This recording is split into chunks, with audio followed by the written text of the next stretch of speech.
Okay, it looks like we are operational. Kind of late, but that was not my fault. Welcome to Evolution Hour. Still the morning of the 20th of October in our year of doom 2025.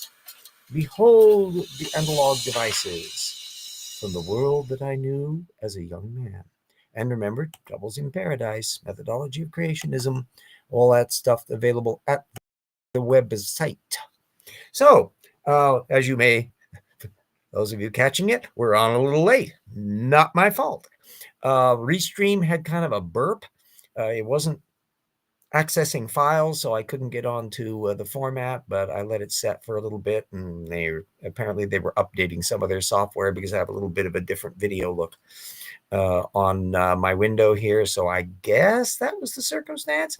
Hello, Lisa. Yeah, so we're a little bit later than usual, but nonetheless, as of course, we are continuing our exciting, isn't that a cute little picture of a little T-Rex? Isn't that sweet? Titans and the last little bits of material of this particular chapter. This is a Luskin week, so we'll have 3 more source citations from the Luskin file.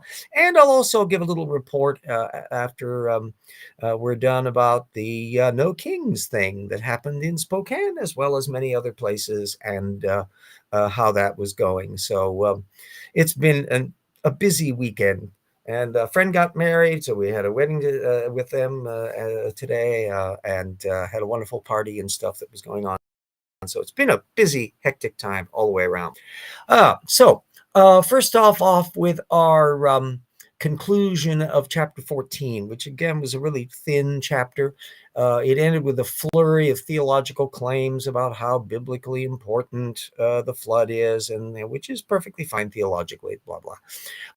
But there were actually no further technical papers in this particular chapter, which puts, and they had quite a few source citations from creationists, including some more Sarfati. So that puts the YEC list ahead of the science column. So they have now at this point cited more creative literature than they have science literature. Yes, 7 million people, indeed. Yeah. I guesstimate there were probably a couple thousand at the rally here in Spokane.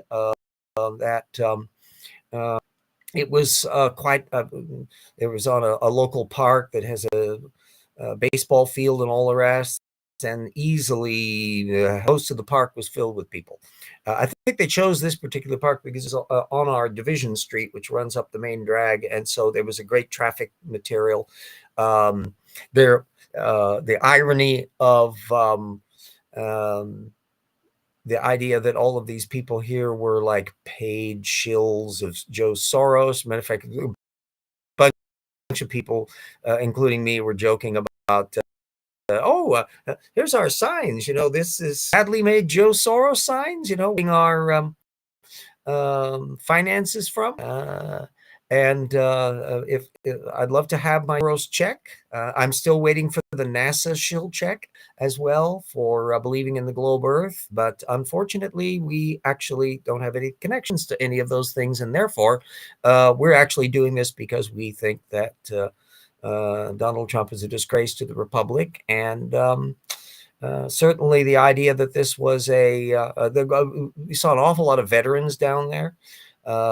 Everything was peaceful and friendly and good-natured. That appeared to be the case in virtually all of these places. It would be really interesting to know. In fact, I asked my local representative, Baumgartner, congressman, did he actually attend any of these things? Did any of these Trumpistas actually bother to bump into any of these actual people and put their money where their mouth is? I rather doubt that. Yet America will have its own Nuremberg trials. It's going to be, assuming we still have a government in a few years, if my model of the great Trump depression comes true, then this is going to spur a long-term sea change that will make any of the liberalism that people were worried about Kamala Harris or others bringing onto the field, oh, you just fasten your seatbelts, kid, just in the way that people in 1928 really couldn't have envisaged how big of a sea change was going to be happening by 1932, 1936, and so forth. So it's going to be an interesting few years ahead. We'll see on that. Anyway, back to our exciting world of creationism. One little source that I decided to put up is a creationist one because it wasn't in my reference bibliography previously. I had missed it. It was a 2008 thing by Horstemeyer et al. From a creationism conference that were estimating the tensile strength and survivability and stability of the nice box-shaped Noah's Ark thing. And bless their hearts, Horstemeyer has written some couple other creationist works. He does actually have credentials in modeling of tensile strength of materials science and all that. So he wasn't just blowing this out of thin air. But all it was basically showing was that if you had an ark made of wood, and if it behaves the way wood would normally behave, then presumably it would be relatively stable in the pond. But they were doing some of this from computer modeling. But the ironies, of course, had to do with this and this other paper from Hong et al. From 1994 that were basing this on comparisons with the size of regular waves and so forth. But remember, the flood is supposed to be cataclysmically bad.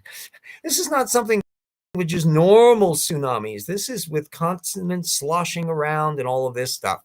There's really nothing in the Horstemeyer paper that would be addressing the range of parameters that would be occurring in the big slosh, as opposed to just comparing it to regular tsunamis. Hi, Brian. Yes, you may have noticed I'm on way late there than usual, and that's not my fault. That's due to Restream having a glitch in getting their software and that organized. But I waited a couple hours, and it loaded up just fine then. So part of me is thinking, uh-oh, is this like a Windows 10 problem? Because this laptop is running on Windows 10, and Microsoft is planning on pulling the plug on the tech support on that as they move from one thing to another. Won't it be time for people, the government and the people, to regard computer technology and the like as a public utility like water and electricity and that, and therefore people have a certain amount of rights, and we shouldn't really have monopolies running some of these things, and they should have a little oversight to make sure that the public service is being done in this area? Well, that's more things to do after a progressive transformation in the wake of a Trump 2.0. We will see. Time will tell. Anyway, this is also a Luskin week, so we get some more Luskin papers.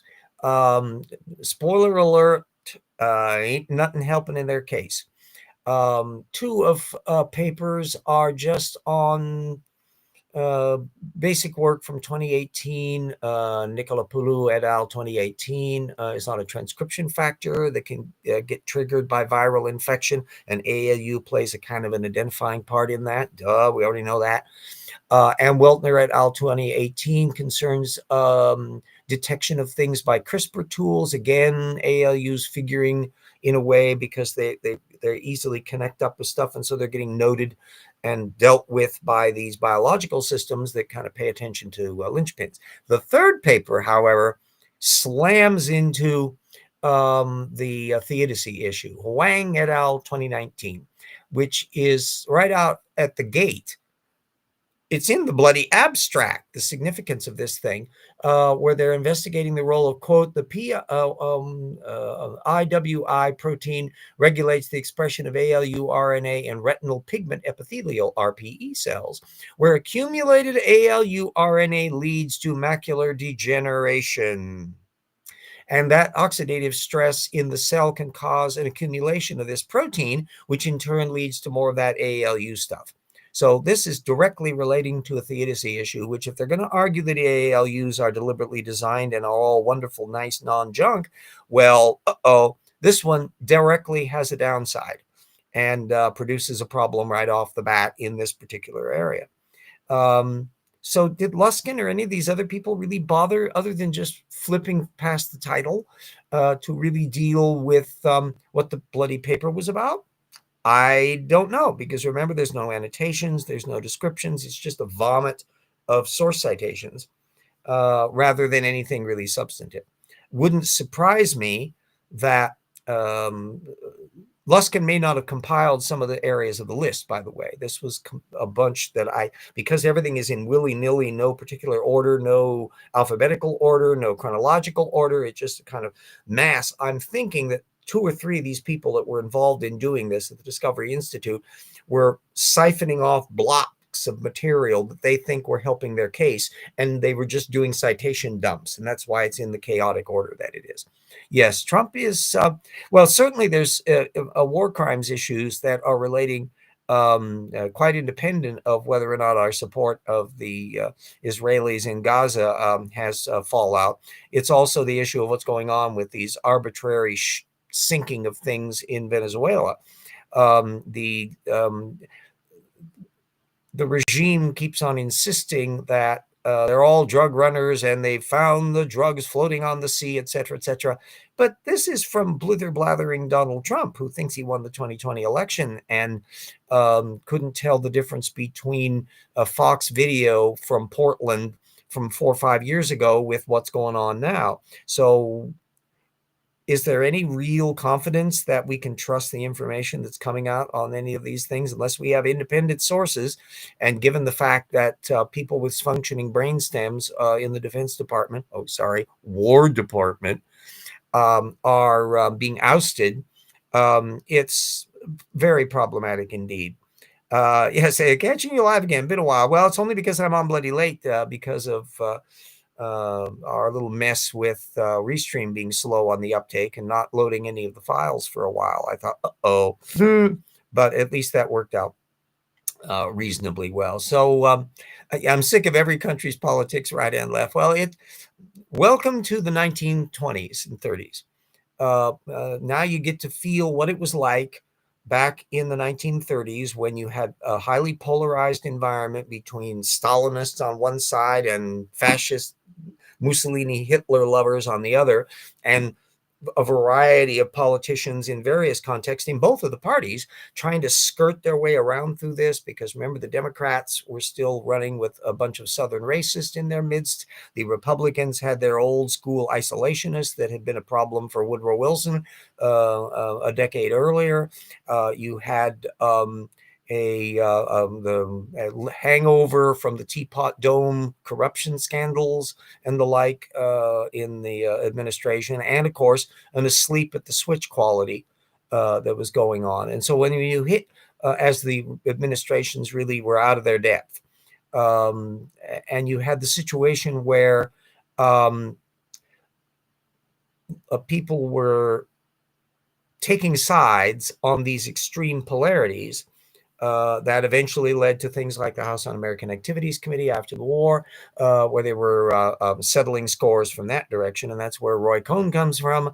And that leads off into Roy Cohn being the lawyer of Donald Trump. So there are connections going back an awful long way on this. And make no mistake about it, the 1930s were tumultuous. And they were not even limited to World War II. But even without that, it was a politically contentious time. Admittedly, we have a slightly different balance of things today. There is a kind of renaissance Marxist and socialist ideology amongst a lot of young people, to the extent that a lot of them don't really know the ups and downs of the history of Marxistism, and particularly the more doctrinal Marxist-Leninism approach to things, and centralized state planning and why that didn't work, et cetera, et cetera. But we don't have anything quite like that monolithic Soviet Union with its tendrils of spy networks and enablement networks and that went on. Whereas we also have a different dynamic in relation to the right wing. You have a series of they're interconnecting Orban and a lot of these other people. Or look at the now that they've ousted almost everybody, good God, even Newsmax didn't want to go along with Hegseth's gag orders in the War Department. But they end up then I think OAN is on the list. Epoch Times, which is the Falun Gong crazy people, also anti-vaxxers. That bunch, they've been Trump supporters for a long time, and apparently like 7 different news groups from Turkey, Erdogan's Turkey, and that are apparently going to be the news pool there at the Defense Department, which is like, why? What you're going to have are the press agent coming out and blither blathering some propaganda, and the little acolytes will be picking up on it, and it will have no impact whatsoever as the actual news media try to ferret through to find out what actually was going on, and things will be found out. So it'll just mean that they won't be getting really reliable information from the idiots at the Defense Department. Oh, well, what could possibly go wrong? We'll be seeing what happens with that. It's a weird irony that fix my wrench. Yes. It's a ridiculous irony that Grover Cleveland, who was the only other president to serve non-consecutive terms, also had a Venezuela issue at the time. This is long before Marxism and Maduro and all the rest. And then, of course, Trump is absolutely jonesing for his Nobel Prize, Peace Prize out there, and rather disgruntled at the fact that the Palestinian Israeli agreement seems to be unraveling as we speak. So remember, Mr. Trump has a limitless capacity to snatch defeat from the jaws of victory. That's how he does this stuff. They're complaining about how bad they have and don't even realize how good. Oh, yeah. Oh, indeed. And here's a major thing that is one of the big lessons that I keep on hammering away at people, not only because I'm old enough to remember the 1970s directly, but also as a historian, I know about the period before that well. And the fact of the matter is that just as the average young person is unlikely to be familiar with Casablanca as a movie, they're also not going to be aware of the details of what was going on in the economy long before their parents were born. And so unless they're a higher level collegiate policy geek, how they Bretton Woods and the Hawley Smoot tariff and all of these various issues that are playing out in reverb today, they will know very little about it, if anything at all. If someone there's also doing good, it has to stop. Yeah. So the irony is that 77 million Americans who voted for Donald Trump and the millions who decided not to vote in 2024, even though they had voted for Biden in 2020, that it contribute to why Donald Trump is president again, are going to learn with a vengeance exactly why this was a bad idea. And that will jumpstart, I would think, a good chance that we can have a really big progressive shift, because that's what happened after the 1890s depression, and it's what happened after the 1920s depression. Nothing gets your attention quite like being kneecapped or having a 2x4 put on your balls. And that's what happened in those Great Depressions, the most severe one of the 19th century in the 1890s. And by that, it should be pointed out that in part because Republicans were dominating the political landscape, but the last 3 depressions were all Republican. And you have to go all the way back into the 1850s. I think maybe it was a Whig president at that time. And then, of course, the one that was spurred by Andrew Jackson, the early stages of the Democratic Party at that stage, because he eliminated the Bank of the United States, and as well as expelling Cherokees. Which was disrupting the economy. I'm not sure. I'd be interested to see what kind of studies have been done on the economic impact of having expelled so many quite productive farmers, settled Cherokee, that they were shunted out to Oklahoma. And I think there was another tribe that was expelled at the same time. And this was a matter of him flaunting the Supreme Court that said you couldn't do those sorts of things. And we're finding somebody with a Jacksonian, Nixonian, baby Mussolini tendency in the whole Trump administration. Admitted it 3 times, Musk got him the win. It certainly didn't hurt any, but remember, voters have the responsibility for the votes they make. And there's only so far that as an excuse it goes, oh, but I was listening to what was on Twitter. Well, there was some gun to your head to force you to listen to what was on Twitter. This is now a methods issue that certainly there's propaganda out there. And my God, there was propaganda all through things. I mean, the Stalinists back in the 1930s were spewing out stuff. The America First movement was spewing out stuff. Propaganda has been going on all the time. The question is do you believe it or not? And that's why this whole issue about sound method and relying on reliable sources and being able to fact check what you believe to ferret out people who are just bullshit artists who are putting a party line out. And I would contend that just as creationists and flat earthers and others disintegrate, well, just like Sarfati and Tay do, when you start looking at the source methods level, so too political ideologues suffer from exactly the same problem. And if people would start asking Vance questions about his bloody sources when he blither blathers things, it would be really fun to see what reactions we get. That a lot of them will be just, well, harumph, harumph, I'm not going to give that information, or I'll put it on my website. And then when you look on the website, you find out the sources don't mean what they don't. Well, then you explore that. It's only when we have more people in the United States, particularly young people, because it's going to be their bloody future that they're going to be screwing up if they don't make this correction, to start paying attention to these things. Otherwise, we're going to get the risk of Trumpian style nincompoopery for the next 20 or 30 years. And I think the Republic can't really survive that any more than the Roman Republic could survive the deterioration of its institutions back before Caesar. So there we go. Florida has an election interference down to an hour. Oh, yes. And there's been an escalation largely on the Republican side as to extreme targeting to be able to minimize vote. But the point is, on the bright side, in a depression condition, their gerrymandering won't be worth spit. Because when you have millions of people deciding, uh-oh, everything's gone to pot, and now we realize why, that can flip like nobody's business. In the same way that there was an enormous sea change and the Republicans went into eclipse for quite a while. It didn't disappear completely.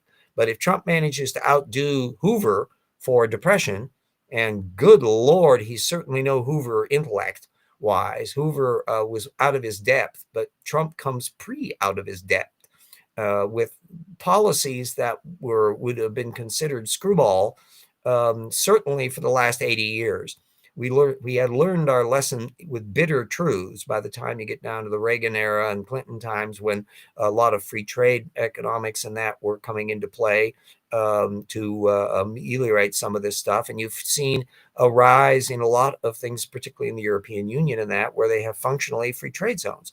And I think it'll be a matter where we'll be testing out the extent to which Europe, which had an economy not as strong as the United States when we had Biden in charge, will be stronger than the United States with Trump in charge, and how they will be able to weather circumstances. What happens in France, whether or not Le Pen gets in charge there, whether Orban, he's been able to gerrymander things and make sure that they stay in power.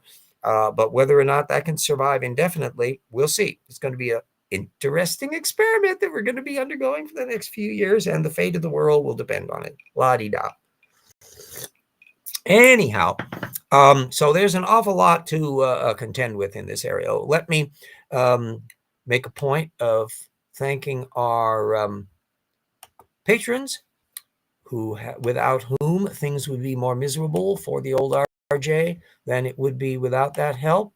So thank you, everybody, our colleagues and researchers and assistant researchers and friends and legacy patrons who have come and gone over the times. And whether or not there's some people that will have to say bye-bye to support in the case of finances, as Dapper Dino and others point out, don't ever think of giving a dime to the project if you can't afford it.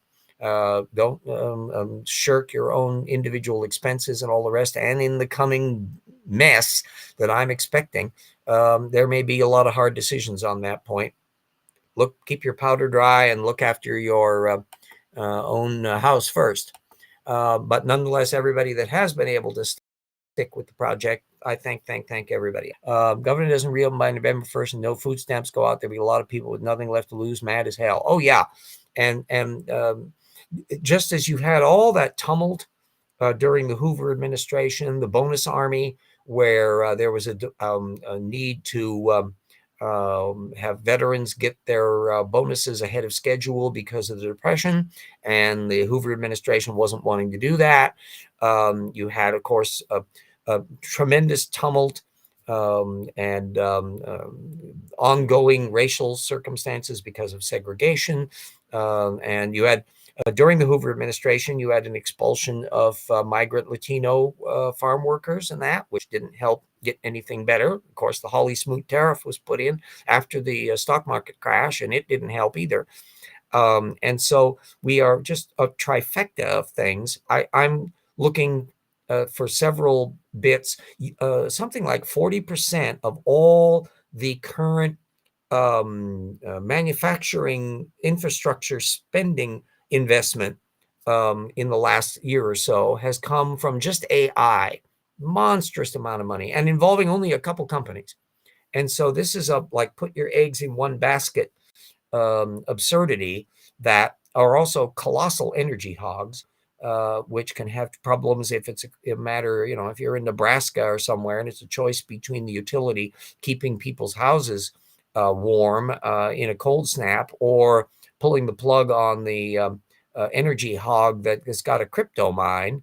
Who's going to do what, and how many people will go vigilante, and blow up a substation or whatever to be able to intercept a lot of this stuff. So there could be a lot of unsettling things happening over the next few years as we blunder along into the 2020s and into the 2030s. But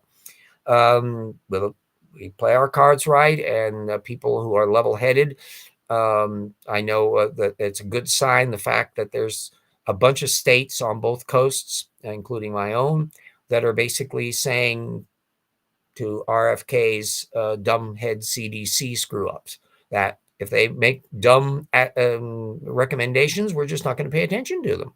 And we're going to go our own way and have our own consortiums and find our own way through it. It's less efficient than having a proper thing at the top, but that's what happens when you put scientific illiterates in charge of agencies, and they're now serving stupidity rather than the people. Told you this is going to happen. None of it's surprising. It's all pathetic and revolting, but it's not surprising. So anyway, we're about a half hour in there. Let me also put my little advert up for the Rocks Were There. We are still hot in a way on working on volume 2.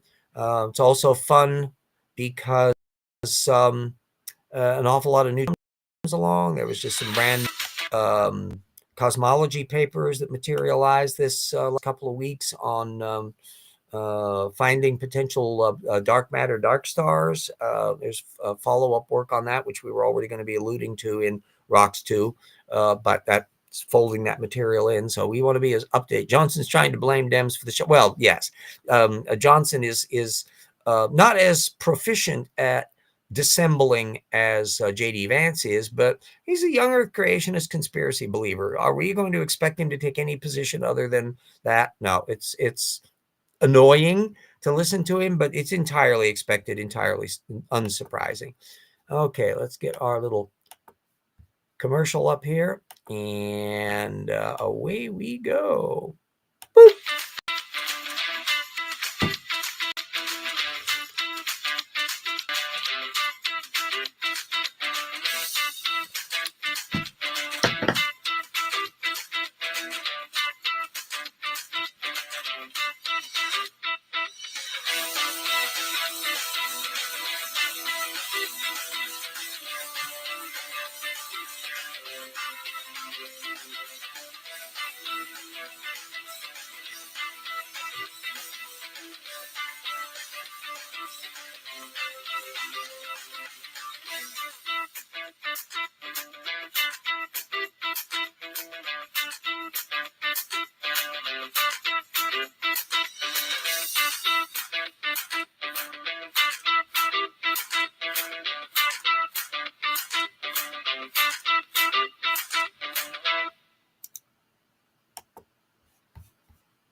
Yes, indeed. So Rocks 2 should be a delight on material, because the science just gets stronger and better and more interesting, and creationists continue to flounder at levels of stupidity that seems to be bottomless.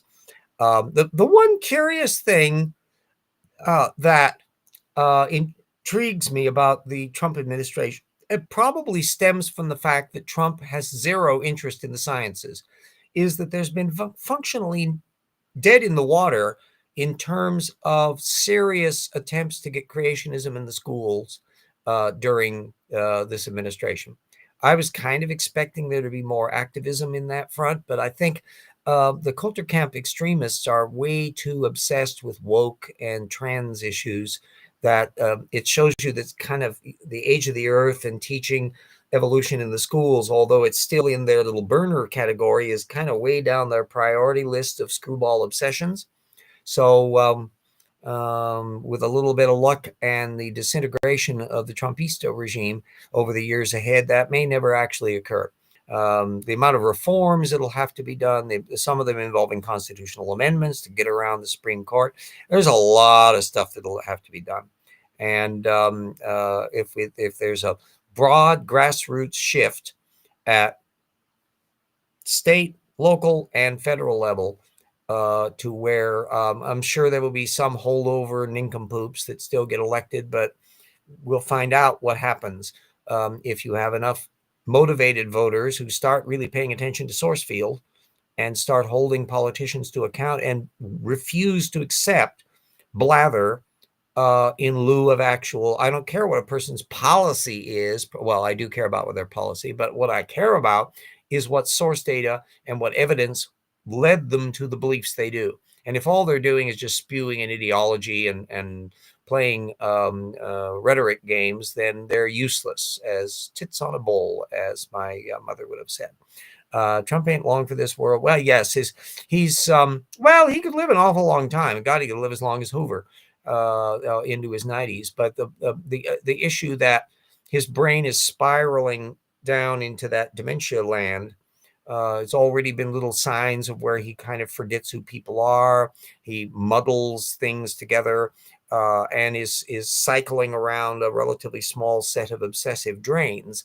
And he has a network of sycophantic enablers who are, outdoing the Führer bunker for their ability to just suck up to the God King Emperor and never say anything to him that's not fitting in with the mythology.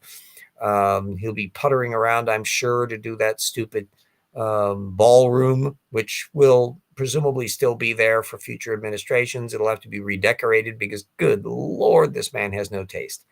And all the gimcracks and bric-a-brac that he's been sticking on stuff, they'll have to be taken out. And it's highly unlikely that a lot of it is as gold-plated as he insists. Mr. Trump has a tendency to exaggerate stuff. How much of this is going to turn out to stuff that when the next administration can actually look and see just exactly how chintzy some of this stuff is, we'll see. They'll have to redo the Rose Garden and all of that to try to bring the White House back to something like its original format. Well, Vance, hard to tell with what could happen with Vance. Vance is more of an actual true believer than Trump. Trump has very few philosophical positions at all. He's just a transactional me, and everybody should act to please me, and I expect everybody to be just as ruthless as I am. That's kind of his worldview. And it's a zero-sum game kind of narcissism. But Vance is that he's adopted a lot of that neo Christian fascist worldview, and he's got Peter Thiel behind him as money bag. So they're all, I'm sure, really angling, if not becoming president under the 25th Amendment, to certainly run in 28. But 28's a long way off, and there's an awful lot of rough water ahead to get down to that front. So I can make no predictions on what's going to be happening in circumstances. It's going to be an interesting thing. Yeah, Vance doesn't have the cult. He has not nearly that weird charisma. In some respects, you'd have to compare a Trump to like Huey Long, of somebody also who was assassinated, by the way, by a disgruntled supporter. back in the 1930s. And there was that mix of populist streak and all of that. Another potential weird irony, how many of the January 6th people, and of course DeSantis has got a pardon, isn't that not unexpected? Crooks got to stand together. Holy moly. I mean, this is just shooting off the scale for reprehensible absurdities. It's impossible to parody the Trump administration. They are themselves a horrific illustration of it. It's just colossal. Holy moly.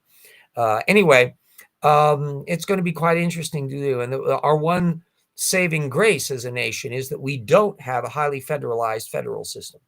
That the federal government was playing an important role in a lot of things, but it's not the whole case. And you have all of these independent states that have a lot of independent powers and independent judiciaries and things where, for example, if you're convicted in a state court, the president cannot pardon you. Governors can, but not the president. And so there's limitations on stuff. And the extent to which we'll be seeing in the next rulings whether or not the Trump Supreme Court is just going to be continuing to be an idiot rubber stamp for the agenda, which will continue to cement their reputation as the worst court in history. They won't perceive it that way, but boy, so it's no, when we don't pay attention to history, the bad stuff comes around it again and again. Yes, indeed. And that's why the historical illiteracy, as well as the scientific illiteracy of way too many young people and older people is a tremendous problem. And it's a thing that has been accelerated by our switching media modes, but it's the same old problem as people who would be relying on a propaganda pamphlet rather than trying to find out what circumstances really are. And so this is exactly the same problem that's been afflicting the Republic from its earliest days and will continue to do so down to the end of eternity. Method matters, and bad method can only lead to bad results. And not paying attention to reality and distorting information is never, under any circumstances, a legitimate path for government to take. And we have the most information distortionist idiocy that's ever been in any administration. It eclipses everybody and shamelessly corrupt.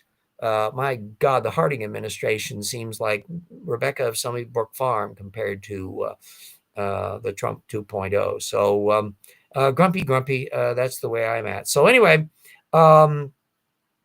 we will hopefully be able to get on next week at a more normal time. And then another 2 weeks, we'll have some more Luskin, where don't hold your breath that there's going to be any revelations coming from any of these technical papers, but we will plow through every bloody well, each one, to make absolutely certain that what the circumstances. And you learn a lot of interesting material. It's delightful stuff. And I would recommend that Luskin and their crowd read some of these bloody papers sometime and see what the heck is going on. But that's probably asking a little too much. Tammany Hall. Yes, there was a kind of the Tammany Hall had the saving grace of actually helping people a lot. That's part of the mechanism of corruption, is that you actually were making a point of benefiting people at, helping little old ladies and widows and orphans and all that kind of stuff to grease while you're greasing your pockets, lining stuff in the graft. But the Trump administration is serving billionaires. They're not even helping regular people much. When Marjorie Taylor Greene is having a conniption fit because her kids' medical insurance is going to shoot through the roof because of the bill that she voted for, it's just this crazy train world that we're in. And I'm afraid an awful lot of people are going to have an awful lot of their elbows gnawed off by the consequences of their bad decisions for people to realize that they need to have a big course correction while they still can. And that's in addition to all the climate concerns and the issues about our agricultural system and the decency and equity of our expelling of migrants and roughing up people. I mean, ICE is our little baby Gestapo. Everybody that has gotten in that and running amok masked I think there's going to be an awful lot of lawsuits on things, there's going to be an awful lot of court cases going on in the future about this stuff. So it's going to be very, very interesting. Anyway, a nice nod to Tammany Hall. The Tweed wearing at least had a certain grand panache to them, but the rather boring, drab mess of a group in Trump 2.0 that are at cabinet level. I mean, my God, the Tammany Hall was just at a city level. A Pendergast bunch that ran Missouri that Truman came out of, and all of that. And the corrupt administration in San Francisco that had been there for years, and their city hall disintegrated during the San Francisco earthquake and all of that. So certainly there have been examples of that, and spread around parties. They were just as likely to be Democrat, particularly Democratic parties that were pandering to immigrants, so Irish and other immigrants that were part of that group. So we're undergoing an interesting sea change in terms of our politics and what kind of new alliances and new coalitions and new forms will be coming along, and the role in which influencers that are being listened to way too much now may fade away in a depression economy. We'll find out. We'll check to see how many Duesenbergs there are. So anyway, everybody stay safe to the extent that you can in the next bits, and we will see you all next week with another episode of Evolution Hour, and we will see what new outrages the ignoramuses in the Trumpista party can manage to pull off. There seems to be no limit to it, but none of it's surprising to me. Okie doke. Check in with next week, and make sure you be wary of the laser wielding penguins. They